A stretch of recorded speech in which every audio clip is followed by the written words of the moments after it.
So this is lesson number 1, and you are welcome to the first class on learning how to use the Arduino technology. So what we have here is a simple circuit whereby if you press the 2 buttons, then the LED is gonna turn on together. However, if you just press one of the buttons, then the LED is not gonna light up. And the reason being is, as you can see from the connections, the 2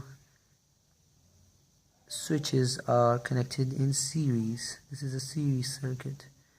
So what happens is that the complete circuit is dependent upon the closure of all the connections. So when I just press this button, the circuit is still open, so the LED is not lighting up. When I press both of them together, the circuit is complete. So this is a quick first lesson. Hope you liked it, and like this page, and do let me know if you want me to make more.